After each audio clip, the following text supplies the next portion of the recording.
link to a tweet. We have to show this.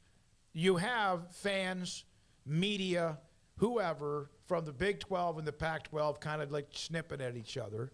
And so then there was an article written about attendance, capacity, et cetera, whatever, by someone we've brought up on this show, someone we've had on this show, in John Wilner of the San Jose Mercury newspaper. Yes, his tweet was 2019 average attendance, Pac-12 minus the LA schools, 44,704. Okay, 44,704. And we're going to put the graphic up in a second when you're done with his first tweet. No, Garrett, wait, please. So, again, a 2019 average attendance, Pac-12 without the LA schools, 44,704. Big 12 without OU and UT, 49,378. And he says, not a significant difference, plenty of empty seats in both leagues. That was John Wilner's tweet. All right, so this is, I don't know if this is the new Big 12. Brett, yes. your mark? It's continuing Big 12 programs and continuing No, I'm Pac-12. talking about who put this out. Who put this out? I bet you. I mean, look, I don't know who knows, but. So then the Big 12 responded to that with this graphic of the percentages of each stadium and how they were compared to capacity, compared to ticket sales of whatever attendance.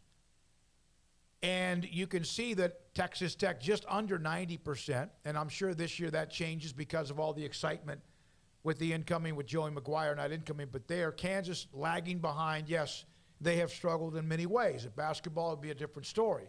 And then our right part of the column is the Pac-12, continuing Pac-12 programs. And listen, they've got some bigger stadiums in certain ways, but there's the percentages through the top 5, near 90% or better. And then after that, they're in the 60s and 70s. Is this what we're going to get to now? Yeah. I mean, it's a freaking conference coming out and straight up like throwing shade at a Pac-12 reporter. So yeah, like, and I'm all for it if they got the numbers. I think the thing that you need to mention is that like what the graphic shows is that the top 7 of these 8 remaining schools in the Big 12 all have higher percentage of capacity of season attendance than everybody but 4 schools in the remaining Pac-12. I mean, Baylor, K-State, Iowa State, Oklahoma State, TCU, West Virginia, and Texas Tech all have 88% or more. And Kansas is well low, but they're the worst program in the country basically the last 5 years, and they're at 67%.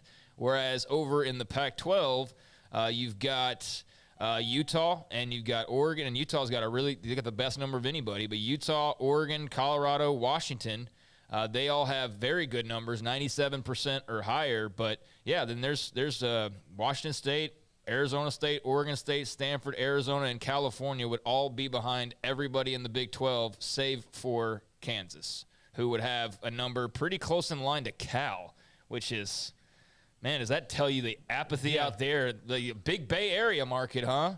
They got barely above Kansas in terms of attendance at Cal. So there's your Cal argument right there, and why people mention them and just sort of the apathy and whether or not they even care to be a part of whatever comes next. That's why. But, okay, here's also what John Wilner said, and I know that there's a lot of people after him and people are after others as well, and there's some of them are going back after their own people. He said, not a significant difference. Plenty of empty seats in both leagues. No, not really. Not really. And here's the other thing. Not a significant difference. Now, I know TV dollars and butts and seat dollars are different, but we've seen a lot of TV metrics that show there's not a big difference between watching Oregon and watching TCU on television. There's different things that affect that. So you can't kind of use these things aren't a significant difference argument 2 different ways. I mean, like television, like I've said, there's a lot of ghost numbers in there, and there are also, look, when you're talking about, okay, if Oregon gets 2.5 million and Baylor gets 2.2, that's 300,000 people. Yeah, that's a lot of people, but what channel were they each on? What time were they each on? And so Baylor getting 2.3 on a lesser channel than Oregon getting 2.5 might mean Baylor is actually a stronger draw. Well, and I think also when you... I'm just typing hypotheticals. Yeah, and I also think that it's not meant to be like some serious breakdown. Like, let's have a conversation about why this graphic is correct or not. Yeah. Like, I mean, I think it's just fun shade being thrown by the Big 12 Conference, and I also think it is showing a point. Like I said, 7 of 8 teams have 88% or higher football season attendance. For the Pac-12, that is 5 of 10. So 7 out of 8 or 5 out of 10. And the 8 team is abjectly the worst team in college football. And it's the worst team in college football. They're the outlier at 67.4%, which is barely below Cal.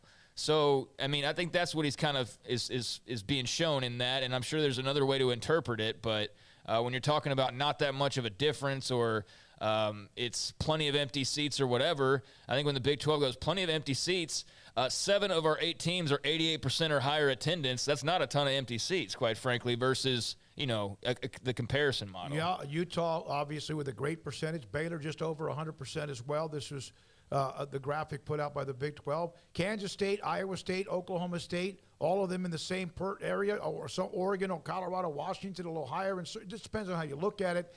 But you look at not only just the capacity and also the percentage, but look at also the stadiums. Other than Washington, nobody else is close. Washington with a stadium of 70,000, right? No one else is close to that when it comes to capacity of your stadium. Arizona State, 64,000 of what was also a pro stadium at some point for a long time. And then there's some that are at 60, 61. There's a lot of similarities when it comes to the size of the stadiums of these teams that are on this graphic, other than the 2 or 3, including Washington at the very top. Yeah, it's almost like they're pretty similar. Yeah, that's what I.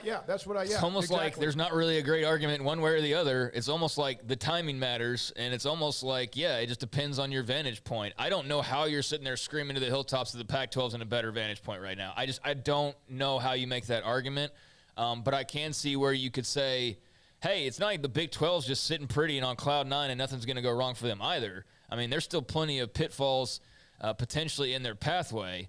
But I think if we're just weighing one versus the other, the Big 12's in a stronger position, absolutely. But I don't think it's so significant that, you can't make some other arguments surrounding, the power of one or how much farther apart they are or what have you. But I do think the PR side of things, this was a win for the Big 12 to have whoever's running their Twitter account come out with these numbers and just kind of throw it out there. I think that's fun, and part of the fun of realignment is you get weird things like that. It's interesting, though, 2 conferences, and again, Wilner writing for covering the Pac-12, but that the Big 12 would respond to that. And I think just both conferences are kind of fed up, and this is where we are, and that's fine with me as well.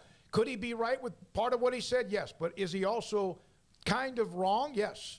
And both sides can have an argument there. Thanks for your time to everybody. No Paul top 5 today. He pushed it back because of that. We have more to get to tomorrow, including digging into Dennis Dodd and his latest column with CBSSports.com, among whatever changes overnight. For Faith, Emery, Levi, Garrett, Paul, Craig, what? Which Dennis Dodd, the reason why that's of interest is not just because he's a college football writer, but because his piece was on the Big Ten not looking at the Pac-12 schools any longer, which we didn't talk about. A week after he had one that said they were. Yes, so exactly. Take that for what it is, but we'll talk more about that tomorrow. To those for the 810 that text me and Paul and us on the text line, I'll be in touch with you sometime this